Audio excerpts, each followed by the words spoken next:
Hello everyone, my name is Yosef Behar. I'm one of the founding members of Faces of America and now Faces International Israel. 19 days since the worst terror attack in Israeli history.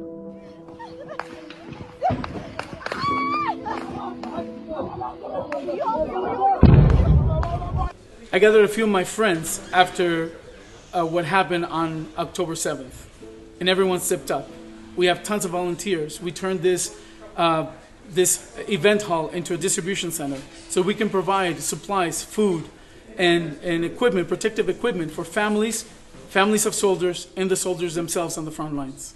Huge thanks to Faces International for sending out this help, this medical equipment, water, and a tactical vest that is bulletproof, something that's very hard to find these days, and it costs a lot of money, I know. And it was a huge effort to bring it all the way down here in very difficult conditions, as you guys can clearly hear.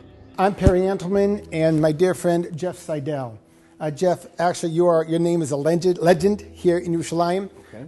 I have to say, I'm sure that over the past 30 plus years that you've been doing this, you've probably helped people from all ages, probably north of 100,000, find places to eat, especially on weekends, on Shabbatos, down at the Kotel. It's legendary what you've done. I have students of mine who are at the different universities who have called me, or their parents have called me, and asked me to go out and pray for their child at the Western Wall because they're serving in the army now. I can't even imagine how many people you know that are down on the front lines. Not just the young ones, but everybody that the reservists, because the reservists go up in age. They can be 20, 25, 30, 35, 40 years old. They're in the army. We're fighting the war against terrorism. It's about time we put an end to it. And the way that we're going to do it is all of us working together and giving generously. I'm asking you to join us, to help us raise funding to continue to provide these supplies. We've served over 1,200 people in the last month. A recent report by the Anti-Defamation League shows anti-Semitic cases have climbed 388% since the Hamas terror attacks. Austria, the Jewish community, has been targeted in an incident that carries disturbing reminders of the past. And for all of us back in the States, we all know the horse has left the barn.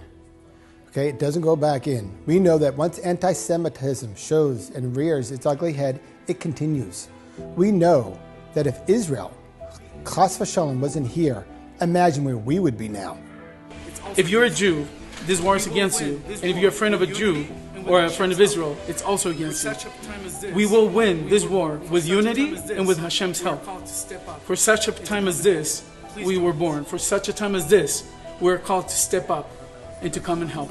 Please join us. Every dollar counts, I promise you.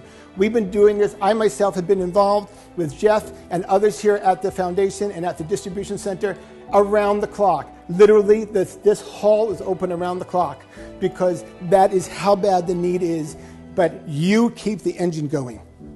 Really important. Please help us, help all of us in the fight that we have of good against evil, because that's really what we're at.